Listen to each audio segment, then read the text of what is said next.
and gentlemen, welcome back to another very special, as always, episode of the Hyper Conscious Podcast. We have a very special guest today from across the pond. She is a speaker, an entrepreneur, the CEO of Impact School, and the host of the Impact School podcast. We are sitting down with the one and only Lauren Tickner. What is happening? Amazing. No, I'm excited to be here. And I'm telling you now, I cannot wait to get back to the US. It is my favorite place to be, but it's not quite possible right now because your border's closed and I can't get in. So yeah. We'll have to do a part two, unless like we drive this off the rails and it goes horribly. We'll have to have a part two in person when you come. Yes. I'm fully down. I am fully down. I need to go to Boston. Are you guys both in Boston? Right outside. Yeah. Right outside of it. Right. Okay. Yeah. I have some clients there actually. So sounds like it could be a good time. Come visit. Yep. I'm there. I'm down. So, as I mentioned in the intro, you're a speaker, you're an entrepreneur, you have your own business, and you help coaches and consultants get more clients. Before the Lauren that we're talking to today, who is scaling businesses, who is living her dreams, and you're only 23 also, where were you in the past life? What was old Lauren like? Yeah, so there definitely have been two phases to Lauren, as you put it. Lauren 1.0 was slightly overweight, was really afraid of what people thought about her, was constantly working towards other people's dreams, because ultimately I think she just never really knew what she wanted for herself, right? I was very insecure. I was very worried about people's opinions of me. And so ultimately that made me want to become successful as per society standards. Okay. So I went and worked a job in asset management. I got into the UK's #1 business degree. And through doing all of that stuff, ultimately it made me realize that success on the outside doesn't always mean success on the inside. And so while doing all of that, I was simultaneously posting fitness content on social media, having been through my whole fitness journey, which we don't have time to get into here today. And so through doing that, I had these people online who were saying, can you help me with my fitness, or all of your stuff is so useful and everything. And so through doing that, I realized that I could build an online fitness coaching business. And I never really wanted to be an in-person trainer or anything. So I started doing all the online fitness coaching, and that's how I became aware of this online space, podcasting and all of that. And that's how I guess I transformed into the type of person that I am today, all through just getting out there, putting in messy action without, honestly, at the beginning, having a clue what I was doing. Messy action. That's powerful. Can I just follow up on that? I have a perfect question to follow up. So one thing that Alan and I, so we do some business coaching as well, and it's more of the one-on-one type of coaching. But one thing that I'm coming across, and Alan and I came across recently, is if you're not confident in life, if you're not confident in yourself, that usually tends to carry over to your business in terms of rejection, in terms of putting yourself out there. What advice would you give to somebody early on in business who doesn't have their feet under them yet? They still haven't become confident in who they are. Like, what advice would you give to them in order for them to start? I think you can be confident in some areas, but if you've never had success in other areas, then it causes you to lack confidence in that area that you haven't yet had experience in, or haven't yet had any wins in. And so I think you just have to think about the areas where you have had success. So maybe you have an amazing body, you're in great shape, and people come to you for help when it comes to your health and fitness. You have to think about when you were getting started in that industry. How did you feel? What were the things that were holding you back?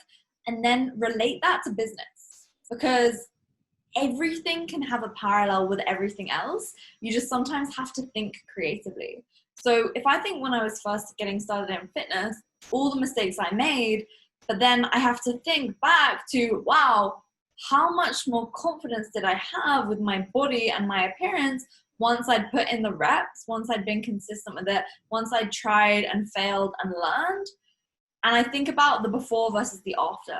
And so when it comes to your business, you just have to realize that it comes to putting in the work and then ultimately trying, failing, and stacking small wins. Because the effect of one little input on top of another little input is going to be absolutely astounding.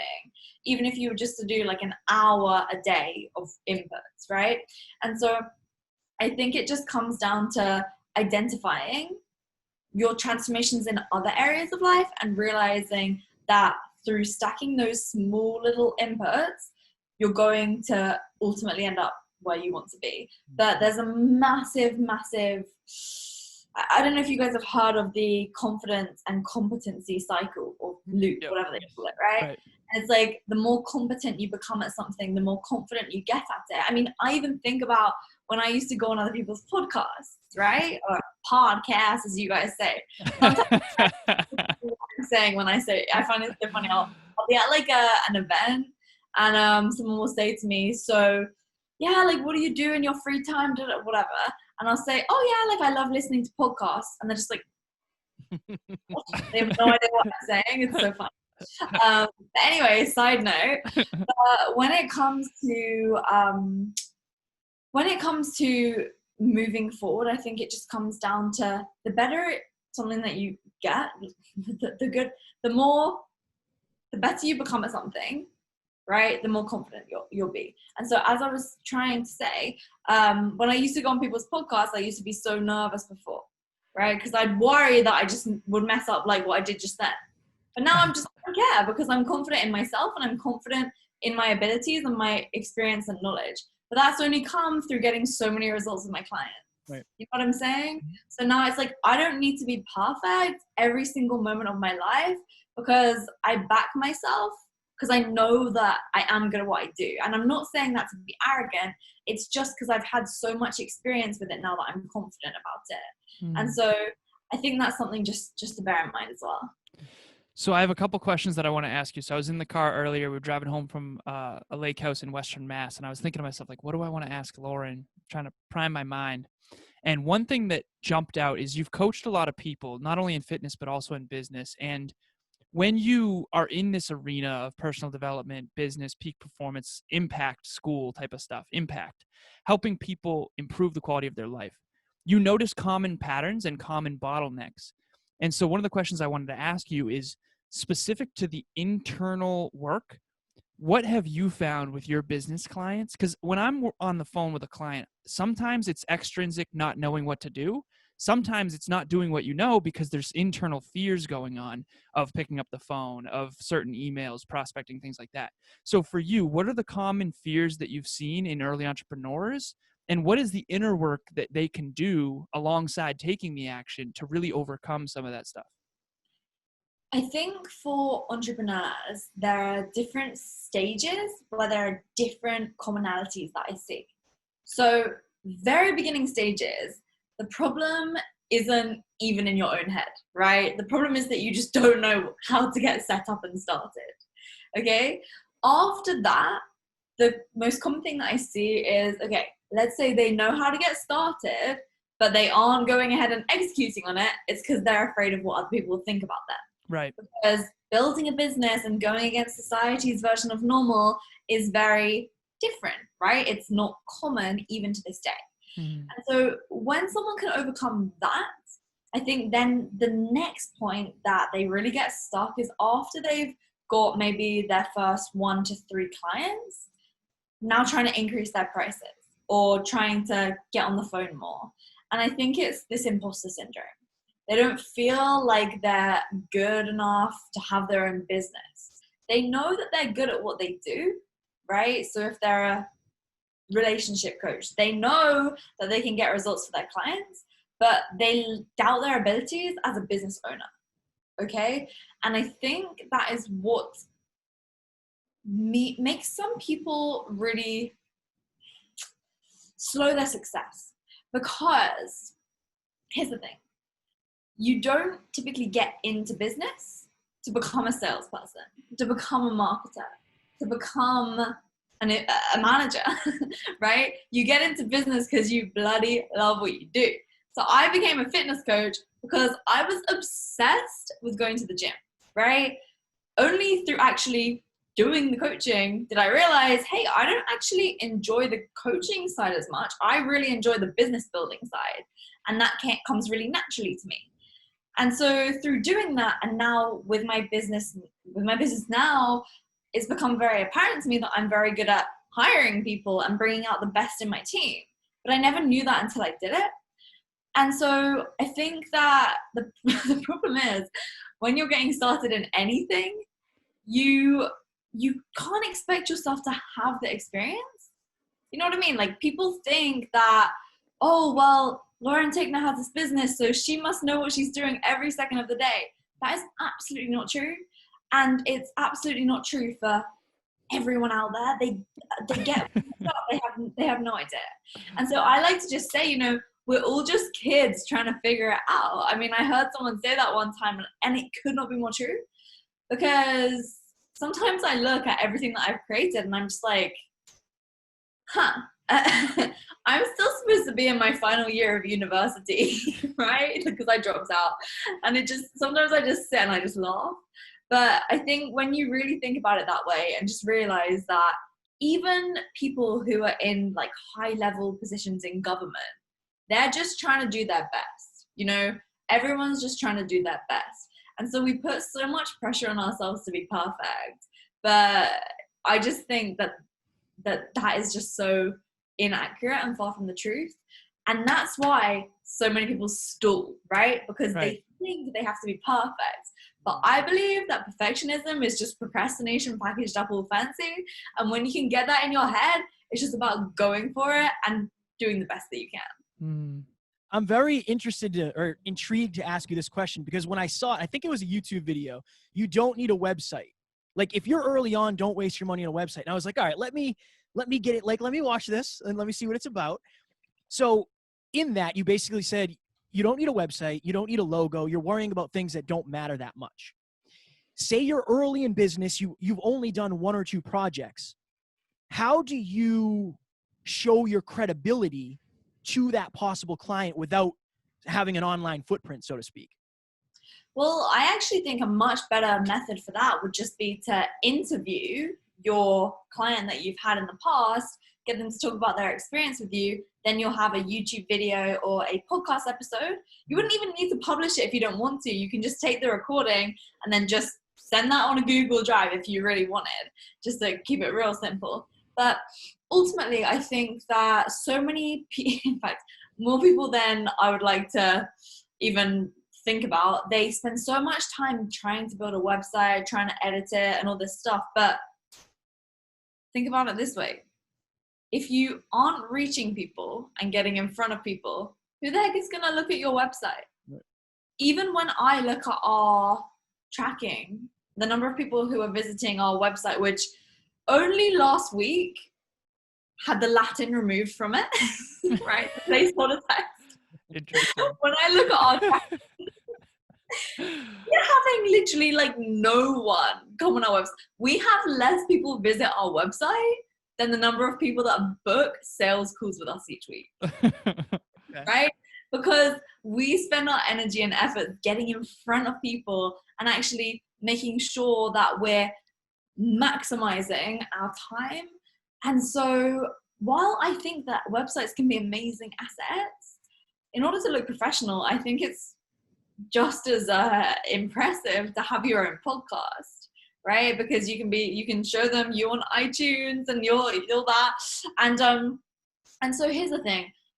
I just want my clients and even my audience and the audience listening here to get the most out of every input that they put in, okay? So every hour of time that you put in, I want you to get the most results, because it wasn't long ago that I was a solopreneur trying to do this all by myself, and I was trying to fiddle around on Squarespace and all of this stuff.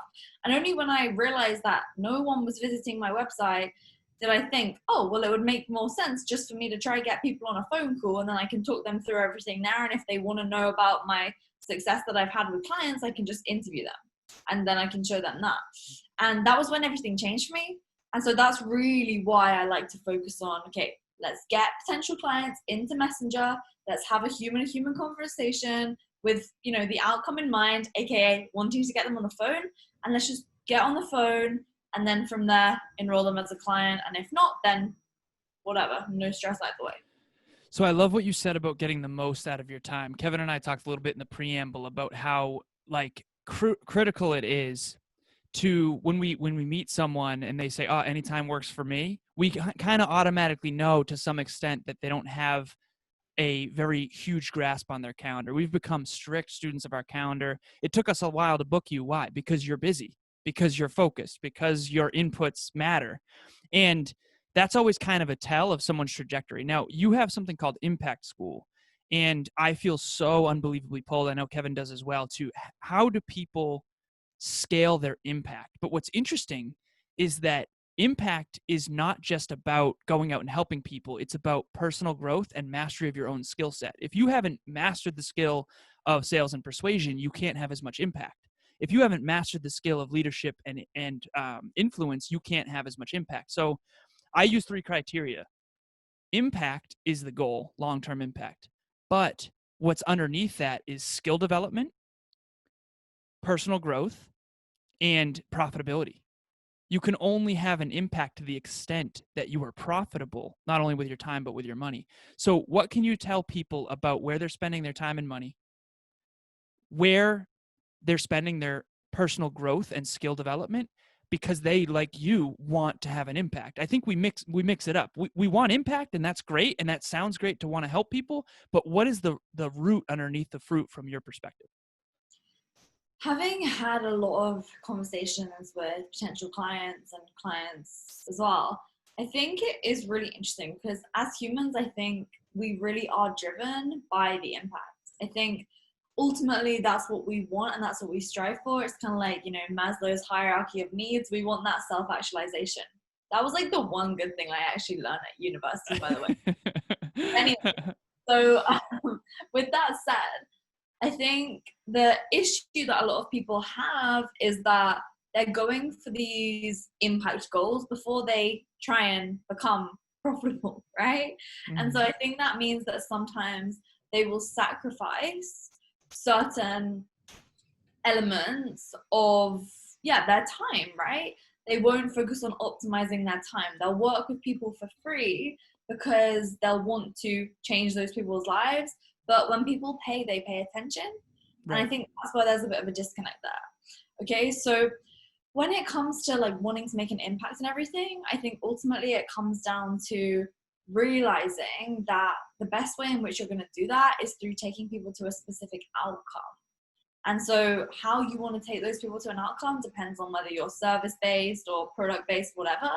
But when you have that outcome in mind, I think that's how you're going to be able to change people's lives the most. Because ultimately, impact is about making change. And then how can you make change in the best way possible? Well, it's typically just starting off on like an individual person-to-person basis.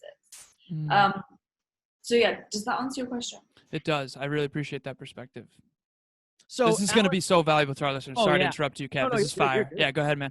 We recently did an episode on how 5 or 6 decisions in your life make up your life, kind of, right? Because they take you down that path. So I have 2 questions.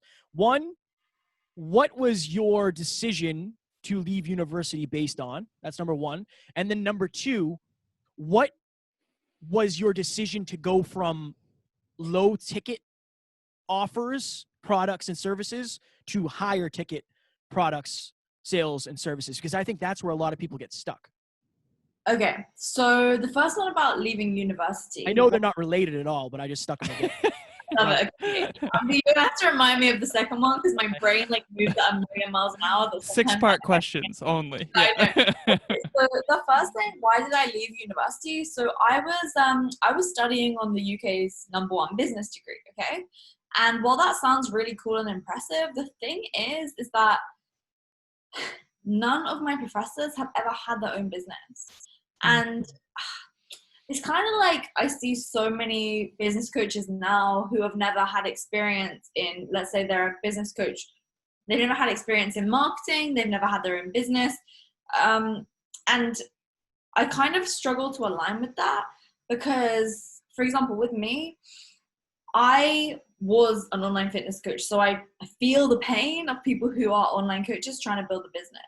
Similarly, I also then worked at an influencer marketing agency where I was doing cold calling and all of these things. And so I kind of saw both sides of things. They also had me try run Facebook ads, even though like I had had no training on that, which was an experience in itself. But anyway, at that point I wasn't gambling with my own money. So it was a bit of fun, right? But yeah, so with all of that said, I mean, I think that leaving university for me, I mean, I was sat there on my laptop while people I would always kind of go to like the front in the middle. I don't know. I was just always one of those people. I like to get the information as much as I can. And everyone would be hungover. Lots of, I mean, to be fair, I skipped quite a lot of lectures, but only because I just wanted to catch up online. I wanted to do it online. I didn't want to go be there. I wanted to go work out at the gym and get my stuff done, and then I knew I could catch up in 2 times speed when I was sat in my room. But anyway, so it was just really unmotivating. And similarly, I'd be sat on my laptop writing fitness programs, and just PayPal was coming in and all this. It was a bad use of my time. And I found that I began actually getting really homesick. Which is very unlike me as someone who travels pretty much full time. But I was getting homesick, honestly, just because I think I was just very unhappy, and I found it really hard to relate to everybody else who was there, because I just wasn't similar to the people who were on my degree, even though when we had our first day, they told us like, you're the entrepreneurs of the future, da, da, da, all this stuff, which is kind of funny. But so then your second question, Yes. which I think was, wait, let me try and remember what it was. I see, this is, I don't know if you guys are the same, but I have a really bad short-term memory, but my long-term memory is like crazy. I don't know what it is, but I think it's just my thoughts happen too fast. Yeah, I don't remember what it was. So now you talk a lot about high ticket offers and sales. What was the catalyst that made you say like, okay, I'm undercharging and undervaluing myself, to saying like, it's time for me to level that part of my business up? Yeah, well, it's actually a good question, because I actually started off doing high ticket, right? And I didn't even realize that I did that until a while back when I was looking through my personal bank back from like when I was, 19 years old. And so in the fitness industry, I basically was doing the high ticket, and then went to university. While I was at university, I ended up getting sponsored by Gymshark, which is a big fitness clothing company. And it's like everyone in the fitness industry's dream is to get sponsored by Gymshark, basically. What? And so while I was sponsored by Gymshark, I kind of honestly will put my hands up and say that I got a bit too big for my boots. I thought I was really cool. And I thought that, becoming an influencer was like what I was going to do forever. And so I spent about 6 to 12 months writing an ebook. And I realized like, hey, well, actually a mentor came to me and said, hey, Lauren, even if you only sell this to 1% of your audience, then you're going to be raking it in. And I was like, awesome. That is so cool. We actually went 50-50 on it, because they told me, we'll build the website, we'll do the graphic design. And so I was like, yeah, awesome. I mean, I don't want to spend my time doing that. Yeah, let's go for it. I suck at marketing. That was what that was where I was at. And so lucky them, they absolutely cashed in on that. But I began to realize that after just selling these fitness plans, really that's what they were. And while they were, I'll still say, absolutely the best, that information that I could have possibly put out. It was all evidence-based, training and nutrition, very scientific, really good information. When I read back through it now, I'm like, wow, I mean, I was smart when I was, 19. But I love it. I know. I think that I wasn't feeling the impact I was making, right? Because all these thousands of people were buying these ebooks, but I didn't know. And while it sounds cool to have passive income and everything, my 2 core values, and again, I didn't know this at the time, but my 2 core values are freedom and fulfillment. And so I wasn't feeling fulfilled because I couldn't feel the impact that I was making. And so now looking back, and knowing everything that I know now, I mean, I know that selling low ticket products really is just to liquidate ad spend, right? And to recoup the investment that you're making on running ads to your high ticket and getting people in there. Right. And ultimately then trying to get people into your funnel so that you can ascend them and all that. But that's a bit advanced for now. So I won't get into that because I could talk about marketing all day long. But anyways, when it comes to oh, sorry, nearly just dropped my laptop. When it comes to Is it snowing in there? There's like stuff flying around. You got like a fan? Oh my gosh, I think it's just I just had the windows open and there's so much pollen outside in London. Okay. It's crazy. Yeah, I was like choking on the street earlier, and people kept walking in the opposite direction of me because of the whole coronavirus. Yeah, because they thought that. Yeah. So, anyways, but so all of that happened with the low ticket, and I don't know, it just became exhausting trying to, you know, here's the thing. It takes the same amount of energy to sell something that's $50 versus $5,000. And at the end of the day, when people pay, they pay attention. And the clients who pay more, they put in more work, they get better result, you get better testimonials, they're happier because they've got a more improved and advanced result. And so everyone wins. And so that means that they're more likely to refer their friends to you and so on and so forth.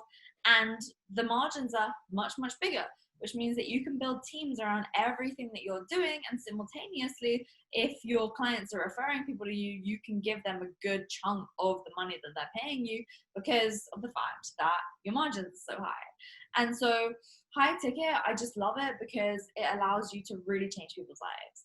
And simultaneously, it's amazing because you get a massive chunk of money every time a client joins, right? Fire.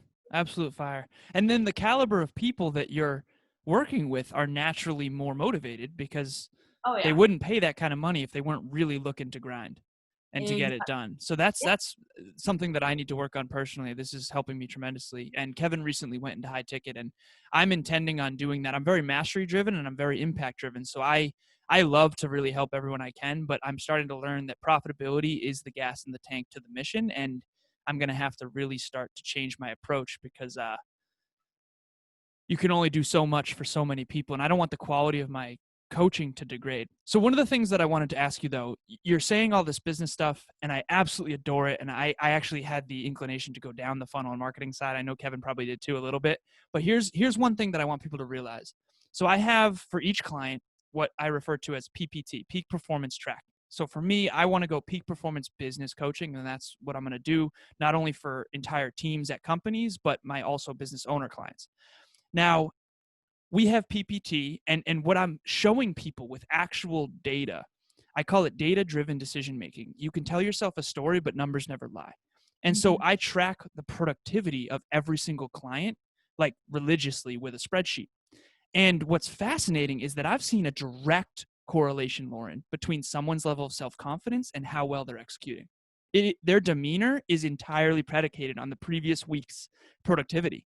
And so I call it TPO, total productivity output. So for our listeners, you seem to be very into getting more out of your time. Can you please explain what that actually means? Because I think first of all, we never learned productivity, which blows my mind, by the way, in school. And it's probably the most important part of how to get more out of your time is probably the most important skill you can develop in life, whether it's your intimate relationship, fitness, business, profitability, your career, fulfillment. So what, from your perspective, is productivity, and how does Lauren Tickner think about it so that she can get the most impact out of her time, not just now, but in the long term? When it comes to getting as much done as possible through every unit of time, I think firstly, it comes down to knowing what you want to achieve. Because when you know what you want to achieve, then you can make sure that you're doing the tasks that give you the most bang for your buck. And this is one thing that so many people don't even think about. Right. They're posting to social media just because they have to, right? But if they were to think, no, I want to make this post on social media so that I can drive people to watch my new YouTube video so that they can understand that I know what I'm talking about when it comes to generating leads on LinkedIn, for example. Okay. Similarly, it's like, why am I wanting people to know why I'm good at helping them generate leads on LinkedIn? Well, because then they'll be more likely to hop into my coaching program because we focus on LinkedIn, whatever, you know? Right. And so you need to know your reason why you're doing what you're doing and what the outcome is that you want to achieve. And so then from there, I think it really comes down to, look, I'm not one of these people where I believe in like time blocking and any of that stuff. I personally believe that every day you want to pick 1 to 3 things that you're going to do that day to move the needle forward in what it is that you're trying to move the needle forward on. So if you're trying to grow a business, then really it comes down to picking 1 to 3 things that are going to allow you to get your business going. And so it might be a case of that one of those things is that you're going to go ahead and, I don't know, write an email to your email list with a call to action at the end that gets them to book a call with you. The second thing that you might want to be doing that day is messaging 30 people on Instagram, reaching out to them, just starting the conversation. And then the third thing that you're going to do that day maybe is going to be priming your LinkedIn profile so that you can get started, okay? That's just a couple of examples there. But then when it comes to how to split these tasks up, I just make sure that I do the first and most important unit of work in the very beginning of the day. And then I get that done and I just get on my laptop and I bash through it until it's done. And if it takes me 20 minutes, cool. If it takes me an hour, cool. If it takes me 5 hours, cool. I'm staying there until it's done. And I think done is better than perfect, but similarly, completing something in its entirety gets you into a really good habit and you get that feeling of fulfillment when it's complete. And so sometimes I'll be on my laptop and I will be literally so thirsty, but I'm just so in the zone that I don't want to move. And so how do I get into that zone? People call it flow state. I get into the zone because I haven't had notifications on anything for about 5 years. Yes. Oh my God. Thank you so much. I turned them off 5 years ago, changed my entire life. Please go. Yes. Tell our listeners because they're sick of hearing it from me, Lauren. Seriously, I have no notifications on. My email is off. I check it twice a day, morning and night. And then I have Slack, which is where I communicate with my team. That's the one thing I will say I'm responsive to, because I know that the position I'm in my company really is being a coach for my team rather than anything else. Because I know that my leadership team, they manage the people beneath them in our company. And so if something happens, I just need to be responsive there. But if I'm going to be doing something important, for example, like on a podcast or something, I'll tell my team, hey, look, I'm recording this from this time to this time. I'm unavailable. If something absolutely incredibly urgent happens, phone my phone twice. First time, it won't ring through because I don't get a notification for it. Second time, it will ring through. Only if they're on your favorites though, right? Yes. This is such a hack. Only friends and family. Yeah. Yeah, literally. I have like my family members, my key friends, and then my leadership team. They have the little heart next to twice within 3 minutes. Yeah. They get through to me. No one else has notifications, right? Because your time is your most precious asset. And if you're letting a little email about someone who is asking you a question dictate your schedule, that means that you value their time more than you value yours. And yes, you have to value everybody else, but ultimately when it comes to moving forward, you do have to be a little bit selfish. And I don't really think it's selfish when what you're doing is designed to change people's lives, because your business, the purpose of your business is to change other people's lives, right? To solve problems for them. And so if you're focusing on a specific task that's going to allow your business to move forward, that means that your work and your inputs are going to change your clients or your future clients' lives for the better, right? That it's going to make people more likely to want to actually buy your product, your service, which means that that person's going to get the desired transformation that they want, which means then all of those people are going to get the help that they need. Right. And that one person that emailed you, they can wait 20 minutes or a couple days. And if it's really urgent, then they'll email you again and again and again. And so I think it's just a case of being really, really precious with your time and your energy, because you only have so much of it. And if you're putting your energy in all these different places, it will diminish very quickly, which means that you won't be able to put your all into the creative work that you need to do to actually move the needle. Kev, do you mind if I just one more, and then I'm going to let you go off on a couple? 5 minutes. So Oh, we've only got 5 more? Yeah. We can do 10 minutes. 10's fine. I Okay. think you hit an unbelievable point that I know so many people struggle with, and I've struggled with this so much in my life, Lauren. This idea that what you just talked about is somehow selfish. Most people perceive me as selfish, but they couldn't be more wrong, because everything I'm doing is to maximize long-term impact. And I know that it probably even sounds arrogant to say that, but I just know my heart, and that's literally what I'm focused on. I wish I could be everything for everybody, but that's not sustainable, and that's not how you maximize growth and impact.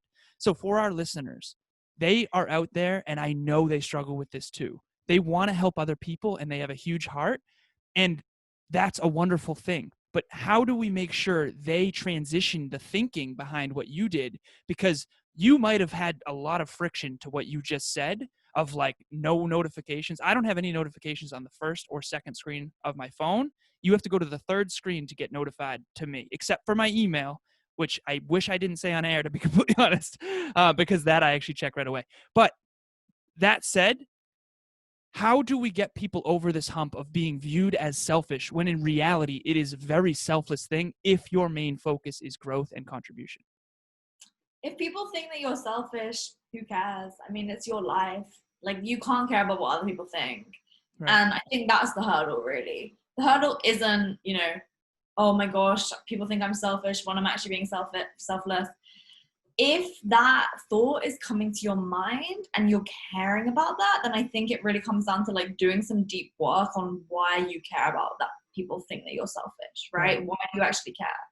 Because I believe so deeply in my heart what I'm doing, that if anyone thinks I'm selfish, then more for them. They clearly don't know me and my mission well enough.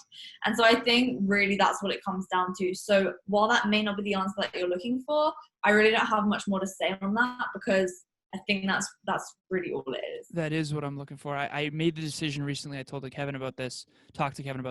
I'm going to, from now on, be okay with being misunderstood. It's totally okay with me. And I talked to my girlfriend about this recently too, like, because we know in our heart. Thank you for that. And yeah, that was the last question I had. So I wanted to ask again, like, you're definitely disciplined. You're definitely consistent. You're definitely a visionary. You're many things.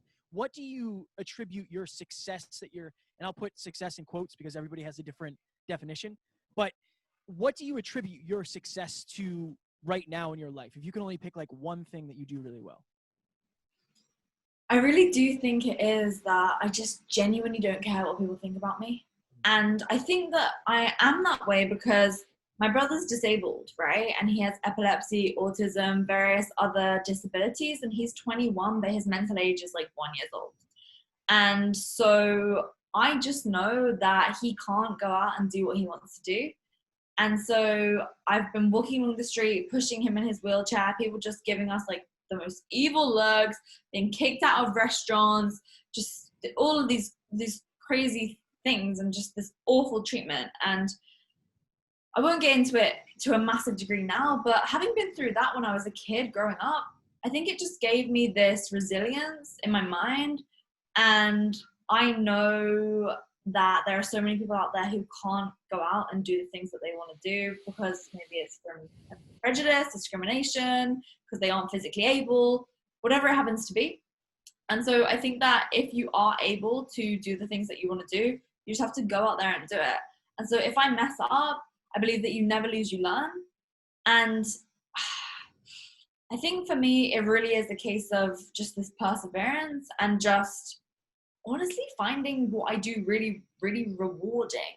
I just find that business is a puzzle, not a game, right? Because everybody can win. And so my friend Imran Tariq, he said that to me one time. And I was like, wow, how true is that? Because beforehand, I was always thinking like, yeah, it's a game. Like, what's my next move going to be? Beat the competition and all this. But now I don't care because I want everyone to win. And so to answer your question, I think it really is a case of just wanting to get better every day. And I'm very inquisitive. Like, I'm the type of person, I go for a walk every day, right? And if I see a little alley, and this is kind of dodgy because I could be in a dangerous neighborhood, but if I see an alley, I have to go down it. Or if I'm in the woods, I have to go down a little trail. Like, I just want to know what's on the other side. And I think that inquisitive nature, while it may be sometimes me being naive, I think it's really helped me because I just always want to know the answer to everything. And sometimes that has hindered me because I'm a massive believer in just-in-time learning. So just like in car manufacturing, they use the Kaizen approach, whereby what they'll do is they'll make sure that they do everything at the very last minute. Well, I believe in the whole just-in-time approach to learning, which is whereby you learn exactly what you need when you need it, and not everything all at once. And the reason why I adopted that is because I'm one of these people who I want to know everything all at once, and I always just want to know more. And so while I was trying to learn about Facebook ads, I then ended up hiring someone for it. And so I realized I don't need to learn about Facebook ads anymore. They have control of that. I know what I need to know. So now I'm trying to improve my copywriting skills and I really want to become an incredible copywriter. And so I'm focusing all of my energy on learning that. And while I really wanted to learn about, I was trying to learn about property, right now, it's not really something I'm going to focus on probably for the next 5 years.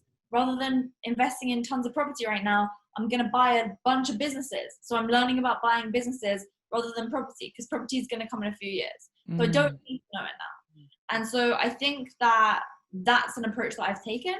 So coupling the always wanting to learn plus that has really allowed me to get what I want out of my current scenario, while similarly having the perseverance and discipline to keep doing it day in, day out. Does that make sense? What you just described reminds me of drilling a deep hole for oil until you strike oil, then going and drilling another hole instead of a bunch of shallow holes. That's powerful. I know. Go ahead. Take action immediately. Like, I'm not going to learn about swimming and snowboarding at the same time if I can only do one. Let me learn about swimming now, and I'll go snowboard. I call it specialized learning. I'm either learning business usually, like mindset, spirituality, habits. I'm usually learning one thing at a time. Okay, we got to get you out of here. So tell the people where they can find you, where they can learn more about Impact School, all of that happy jazz. Yeah, well, first off, thank you guys for having me. It's been great to finally meet and get connected. When I'm over in the States, we'll definitely have to find a way to link up. So the podcast is called Impact School. So that is the word impact and then the word school. And you can go subscribe to that in any podcast provider. And then whatever your favorite social media platform is, it's just Lauren Tickner. And then for anyone who's trying to grow an online business, we have a free 5-day training, which helps you gain clarity on the result that you can deliver through your online business. And also how you can get high paying clients. And that's over on impactschoolmba.com. So yeah, just impactschoolmba.com. You can just grab that. And it's pretty cool, actually. We've seen a lot of results from our clients there, 100% free, no payment info required or anything. And yeah, I'm grateful to have been here and to share some value, and hopefully it was useful. It was ultra useful. I thoroughly enjoyed this. On a Sunday morning, we don't usually do them on Sunday, but I'm glad we did. I'm glad we did it. Amazing. I love it. Well, I love spending my weekends learning and just connecting with other entrepreneurs and such. And so, yeah, it's been great to meet you guys. We appreciate you. Thank you so much, Lauren. If you need anything at all, let us know. And yes, we look forward to an in-person interview at some point soon. Oh my gosh, 100%. No, that's awesome. Ladies and gentlemen, that was Lauren Tickner. Talk to you soon. Bye.